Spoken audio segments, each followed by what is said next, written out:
భారతదేశానికి సంబంధించినంతవరకు చాలా కీలకమైనటువంటి విధానం ఫాలో అవుతుంది. అది జాగ్రత్తగా అబ్జర్వ్ చేయాలి. ఇప్పుడు పాకిస్తాన్కి సంబంధించినటువంటి ఫహాద్ చౌదరి ప్రెస్ కాన్ఫరెన్స్లు పెడుతున్నాడు. మనం ఇక్కడ ముగ్గురితో కలిసి పెడుతున్నాం. ఒకటి విదేశాంగ శాఖకు సంబంధించిన కార్యదర్శి మిస్త్రీ, ఆయన కాశ్మీరీ. అలాగే సింగ్ పంజాబీ, ఖురేషి తను పంజాబీని, అట్ ద సేమ్ టైం ముస్లిం సింగ్కు, ఇటు కాశ్మీరీ. ఇట్లా ముగ్గురు నెంబర్ 1. రెండోది వచ్చేటప్పటికి మన ప్రెస్ కాన్ఫరెన్స్లకి వాళ్ళ ప్రెస్ కాన్ఫరెన్స్ వాళ్ళేంటి, మన మల్లికార్జున ఖర్గే, ధ్రువ్ రాఠీ ఇట్లాంటి వాళ్ళు అయ్యో కూతలకు వస్తే ఈ కూతల్ని కూడా అక్కడ వాళ్ళు ప్రెస్ కాన్ఫరెన్స్లో వీడియోలు ప్రొజెక్ట్ చేసి భారతదేశంలోనే ప్రజా వ్యతిరేకత ఉందని ప్రొజెక్ట్ చేస్తారు.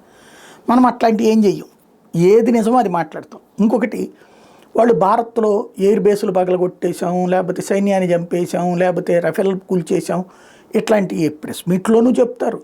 అట్లాగే వాళ్ళ పార్లమెంట్లోనూ మాట్లాడతారు.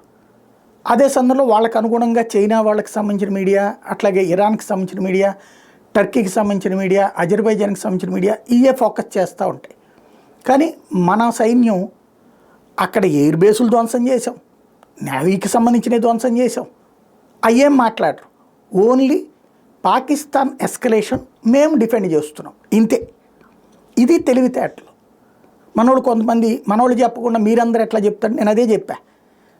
విదేశాంగ శాఖ, రక్షణ శాఖ అన్నటువంటిది ఎంతవరకు అంటే మేము జస్ట్ అంటే మేము రిటాలియేషన్ కూడా అంటలేదు, డిఫెన్స్ ఆత్మరక్షణ కోసం పోరాడుతున్నాం అని చెప్తుంది ప్రపంచానికి.